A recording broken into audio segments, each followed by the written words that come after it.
Duel Links is a game of strategy. A single card can change the course of a duel. Join Herf each month as he examines the top 5 cards that can counter the meta. What is up, everybody? It's your boy Herf here, back on the Duel Links Entertainment channel.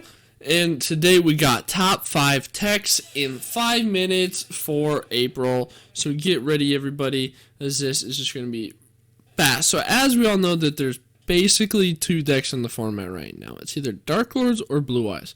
So pretty much all of these cards are going to be geared around countering one or the other or both of those strategies. Because if you don't counter either of them, you're bad. Okay, so the first one, DD Crow. This card is absolutely insane right now. So the reason that it's so good is because versus Blue Eyes, you can banish their White Stone of the Ancients to prevent them from summoning in the end phase. So that's a hugely advantageous effect because it prevents their main form of like spamming cards to the field. So it stops a lot of their card advantage. So hugely valuable in that matchup. The other super beneficial effect that it has is that since it can banish any card in the graveyard, in the Dark Lord matchup, if something hits the graveyard or they're attempting to summon from the graveyard or they are looking to copy an effect in the graveyard, you just DD Crow whatever they're targeting, and then not only do they lose that effect, but they also lose it for the rest of the duel because they have no way to recover banished cards. So if you hit that Sanctified while it's in the graveyard and banish it with DD Crow, the Sanctified is gone and they're probably just going to lose. So massively beneficial to have in the side deck, is probably one of the best cards in the game right now. I genuinely think that there's no debate about that. Moving on, a pretty new card to the list, Forbidden Scripture.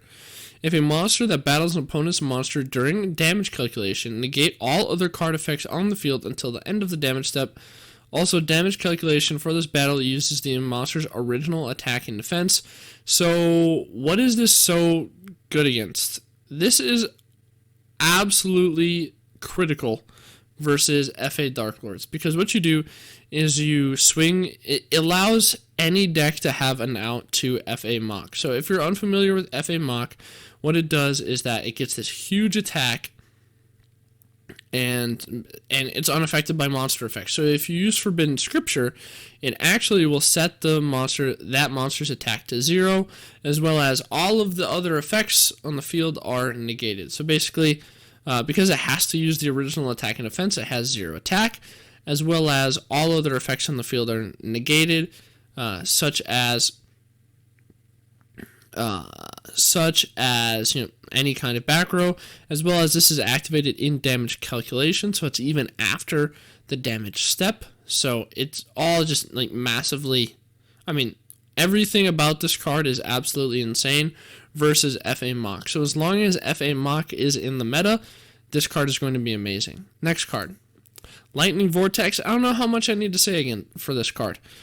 Pretty much any deck that doesn't mind being able to discard 1 is playing this card, and for a good reason, because you just get to destroy everything.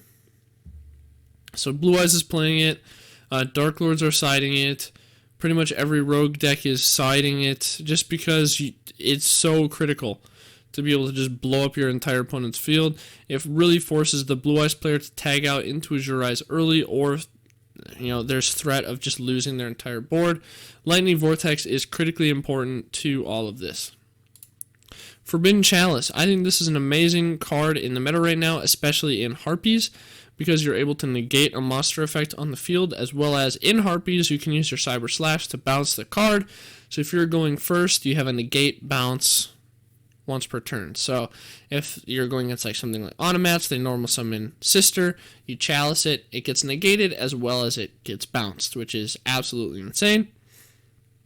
Plus versus Dark Lords, if they go to activate a card effect, you can negate it and then bounce it.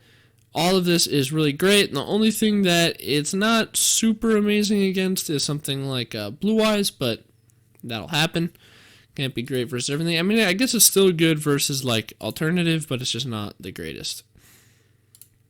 Now finally, Fairy Knight Ingwenar. Now once per turn, you can detach 2 Xyz materials from this card, and then return all other cards on the field to the hand. So non-targeting bounce of everything. Thunder Dragons and Automats can take huge advantage of this card, and it's absolutely insane when it goes off. But that'll wrap up the video, guys. Thank you so much for checking out the channel. Make sure you hit like, comment, subscribe, hit the notification bell, get in the Discord, all of that. And that's been your 5 techs in 5 minutes.